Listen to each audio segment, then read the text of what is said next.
After clearing a first hurdle with an initial approval of the Social Security budget bill on Tuesday, French Prime Minister Sébastien Lecornu now turns his attention to the rest of the state budget.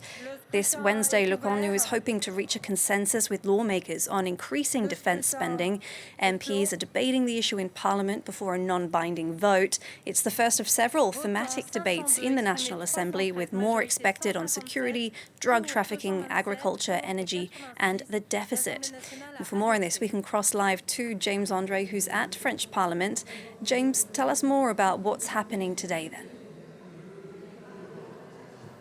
Well, basically what Sébastien Lecornu is aiming to do today is try and secure support by the Parliament for increased military spending. I mean, as you know, France's budget is pretty constrained this year, but the objective is to raise military spending by 6.7 billion euros.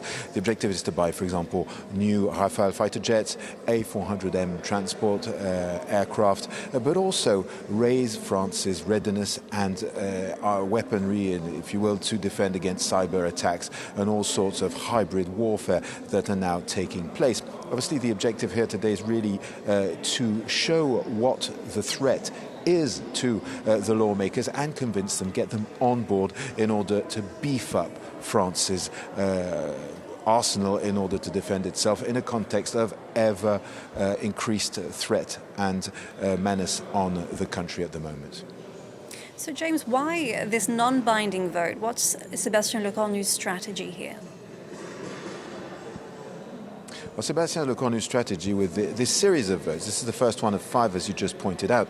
Well, the objective is basically to incrementally force the parliamentarians to build consensus and move forward towards a global budget for France.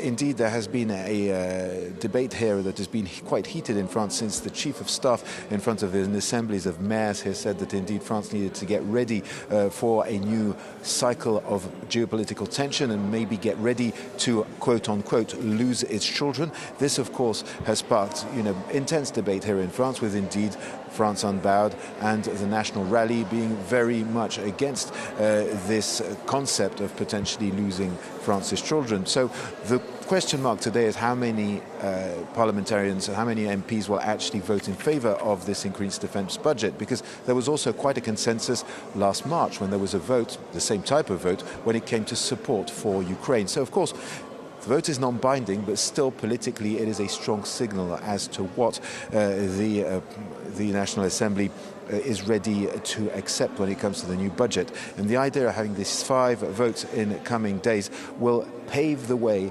towards a full budget for France. All right, James Andre, thank you very much for that update from the National Assembly.